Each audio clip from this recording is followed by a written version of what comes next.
দুর্দান্ত মুমিনুল হক, দুর্দান্ত বাংলাদেশ। ভারতের বিপক্ষে কানপুরে সেঞ্চুরি করলেন মুমিনুল হক, গড়লেন নতুন ইতিহাস।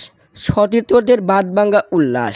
দেশের হয়ে সর্বোচ্চ সেঞ্চুরি করলেন মুমিনুল হক। মুমিনুলের সেঞ্চুরিতেই ঘুরে দাঁড়ালো বাংলাদেশ। দীর্ঘদিন পর আবারও টাইগারদের টেস্টের রাজা মুমিনুল হক ফিরলেন ফর্মে। দর্শক, কানপুরে 3 দিন খেলতে পারেনি টাইগাররা। বৃষ্টিতে হয়েছে পরিত্যক্ত। প্রথম দিন মাত্র খেলতে পেরেছে 35 ওভার। আর দ্বিতীয় দিন মাঠে নামতে পারেনি বৃষ্টিতে। গৃহবন্দী হয়ে থাকতে হয়েছে টাইগারদের। দ্বিতীয় টেস্টের আজ চতুর্থ দিন। রৌদ্রের ঝলমলে এই দিনে টাইগাররা ব্যাট করছে দুর্দান্তভাবে। 26 ওভার খেলে 3 উইকেট হারিয়ে স্কোরবোর্ডে তুলেছে মাত্র 81 রান। মুমিনুল মেহেদীর জুটিতে ঘুরে দাঁড়ালো বাংলাদেশ। গ্যালারিতে সতীর্থদের উল্লাস, করতালি। এ যেন জিতবেই বাংলা। এখন অপেক্ষার পালা দিন শেষে ভালো ফল পাওয়ার। ভারতকে হারাতে চায় টাইগাররা। দর্শক, মুমিনুলের সেঞ্চুরিতে আপনাদের কাছে কেমন লাগছে?